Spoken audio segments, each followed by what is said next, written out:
श्रोता प्रेमियों, मैं राम सागर शास्त्री आप लोगों के समक्ष रखने जा रहा हूं एक प्रसंग, लक्ष्मण रेखा का रहस्य। देखिए, बात उस समय की है जब लक्ष्मण ने शूर्पणखा के नाक और कान काट लिए तो शूर्पणखा रोती चिल्लाती हुई खरदूषण के पास पहुंची। खरदूषण और त्रिशरा राम के हाथों से मारे गए। तब शूर्पणखा रावण के दरबार में पहुंची। रावण ने शूर्पणखा को धीरज बंधाया और बदला लेने की भावना से अपने मामा मारीच के पास पहुंचा और बोला, मामा तुम सोने का हिरण बनकर पंचवटी में जाओ, राम और लक्ष्मण को बहलाकर दूर निकाल ले जाओ, तब तक मैं साधु बनकर सीता का हरण कर लूंगा। यदि तुम मेरा कहना नहीं मानोगे तो मैं तुम्हें जान से मार डालूंगा।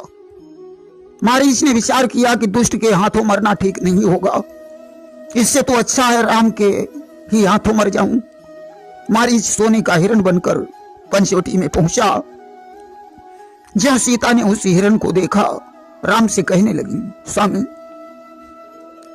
कि मृग ऐसा तो देखा न सुना, जैसा यह परम सलोना है, इसके तो सिर से पांव तलक सारा सोना ही सोना है। इस हिरण को देखो, सारा हिरण सोने का है।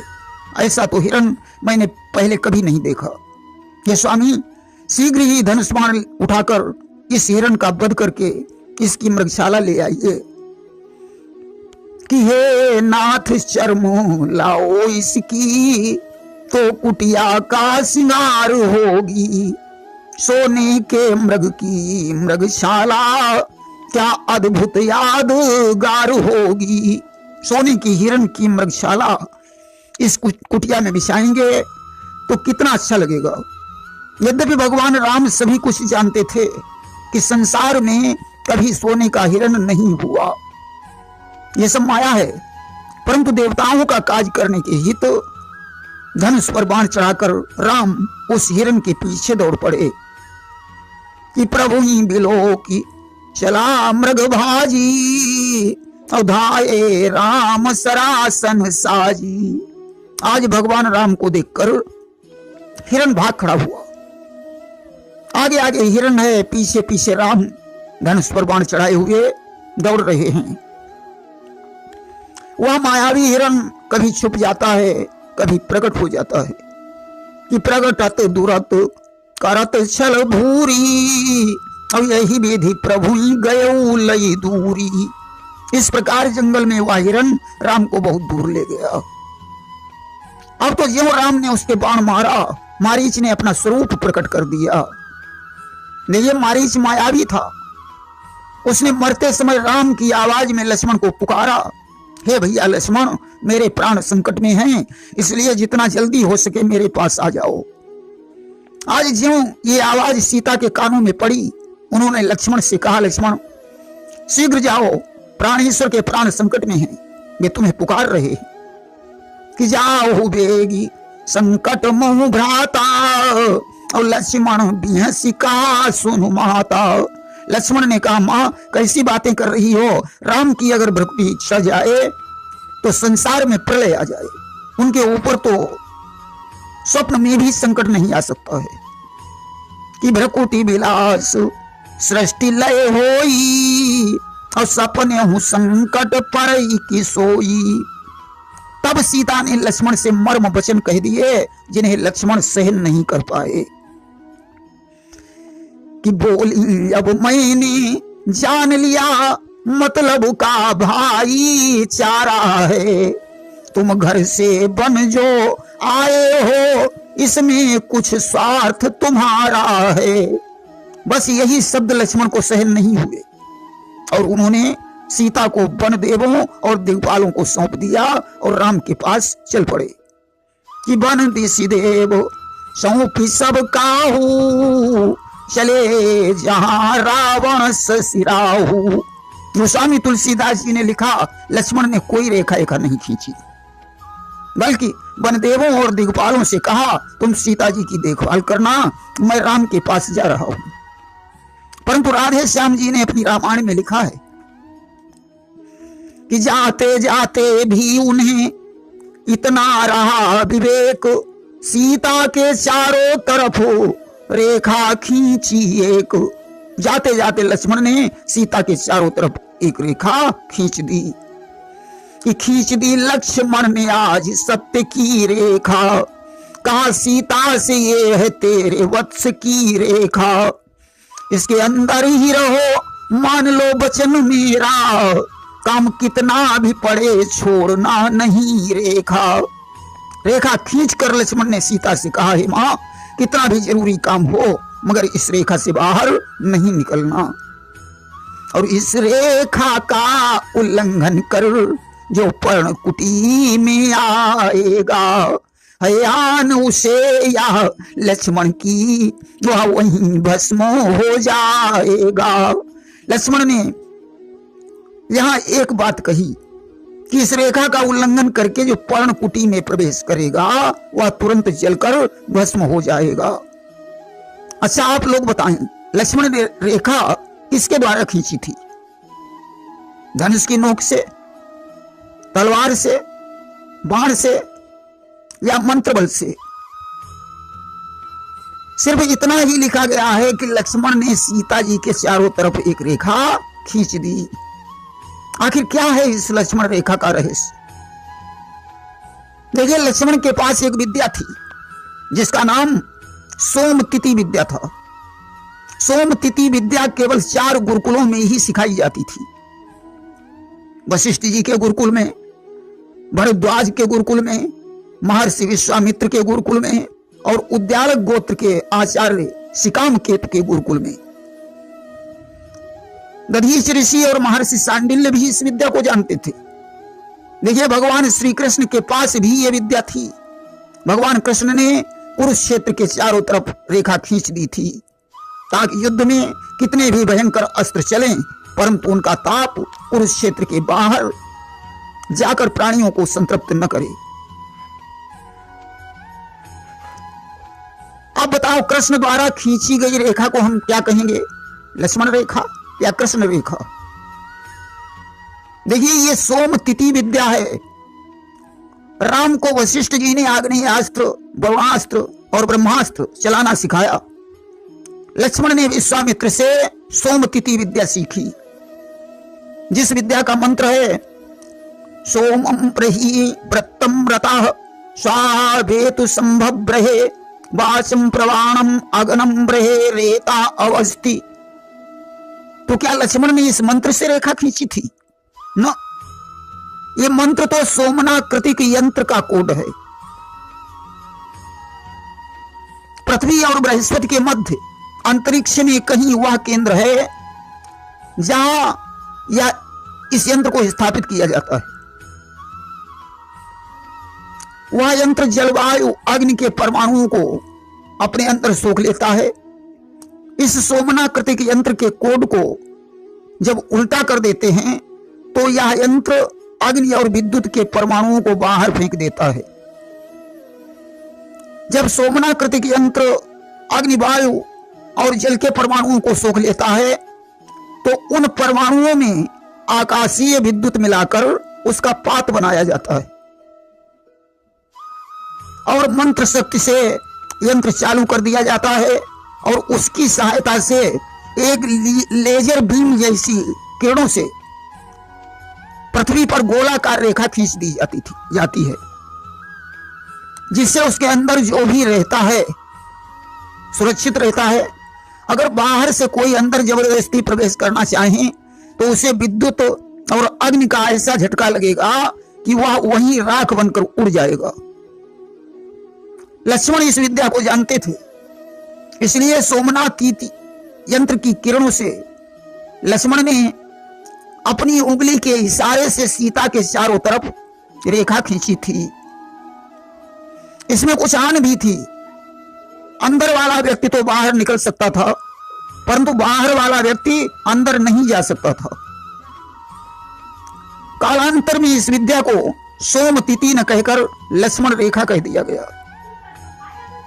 आज तो लक्ष्मण उस रेखा को खींचकर सीता जी से कह गए थे कि माँ कितना भी जरूरी काम हो मगर तुम इस रेखा के बाहर नहीं निकलना।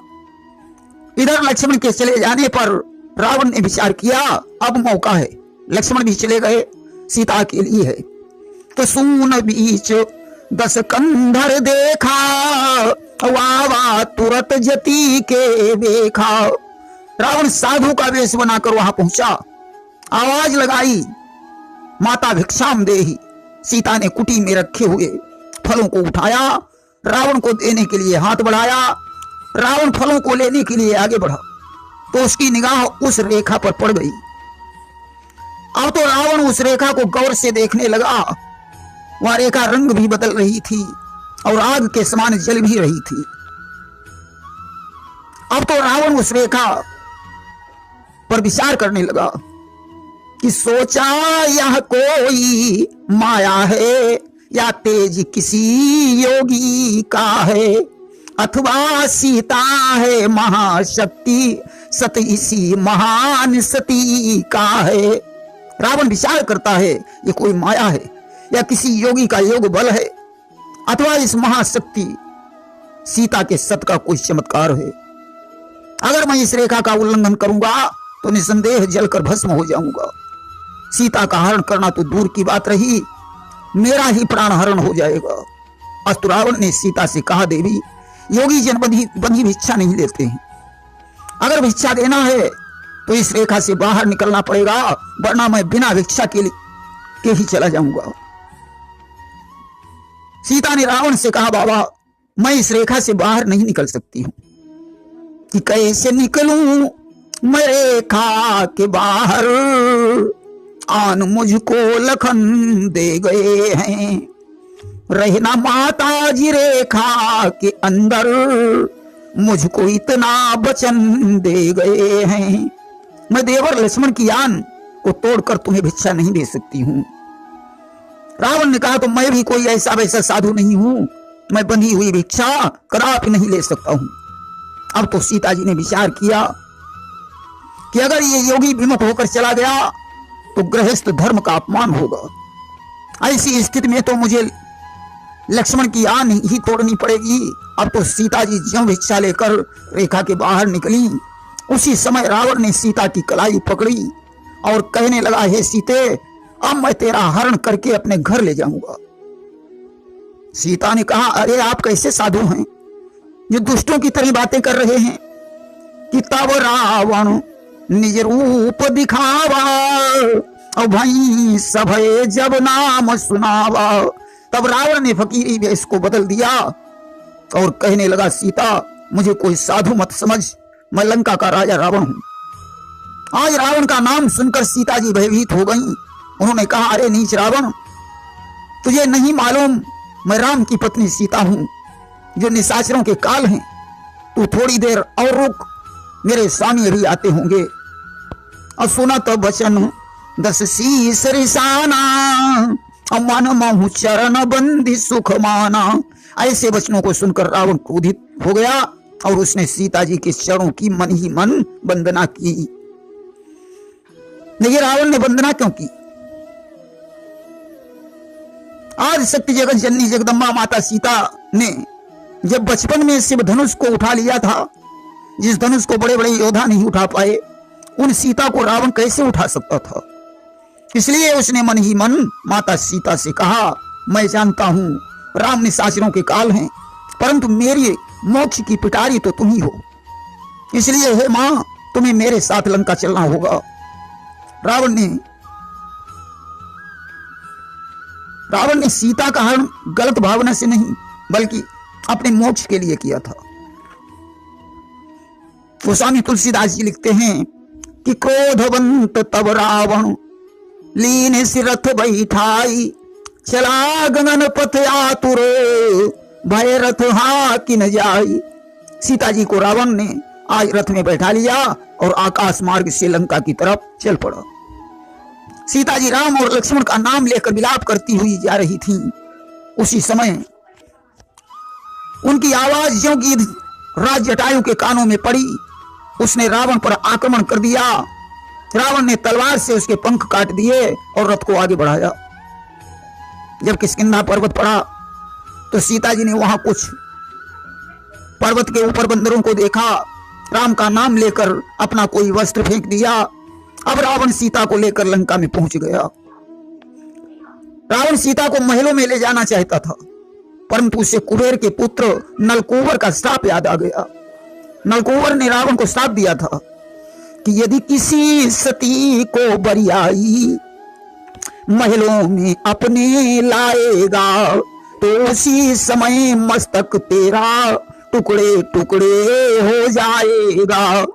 क्योंकि एक बार इसने नलकूबर की पत्नी रंभा का हाथ पकड़ लिया था। जब नलकूबर को इस बात का पता चला तो उन्होंने रावण को श्राप दे दिया कि अगर तू किसी स्त्री को जबरदस्ती पकड़कर महलों में ले आएगा तो तेरी मृत्यु हो जाएगी। इसीलिए रावण ने सीता को अशोक वाटिका में ठहरा दिया और उनकी देखभाल के लिए निश्चरियों का पहरा बैठा दिया। उधर मारीच को मारकर राम वापस लौट रहे थे, तब तक लक्ष्मण भी पहुंच गए। राम ने लक्ष्मण से कहा, तुम सीता को अकेला छोड़कर क्यों चले आए? लक्ष्मण ने कहा, भैया तुम्हारी आवाज सुनकर सीता माँ ने मुझे यहां भेज दिया। राम ने कहा, मारीच मायावी था, ये आवाज उसी की थी। आज दोनों आश्रम में पहुंचे। जब सीता को नहीं देखा तो राम विलाप करने लगे कि लक्ष्मण समझाए बहुभांति पूछत चले लता तरुपाती। लक्ष्मण ने राम को बहुत समझाया, परंतु राम को धीरज नहीं आया। खोज करने लगे, अधमरा गीध मिल गया, उसने सारी कहानी बताई और प्राण छोड़ दिए। राम ने उसकी अंतिम क्रिया की और सबरी के आश्रम पर पहुंचे। सबरी ने कहा, प्रभु आप सुग्रीव से मित्रता करें, वही सीता का पता लगाएगा। इतना कहकर सबरी परम धाम को चली गई। राम ने किष्किंधा के लिए प्रस्थान कर दिया। प्रेम से बोलिए वृंदावन बिहारी लाल की जय।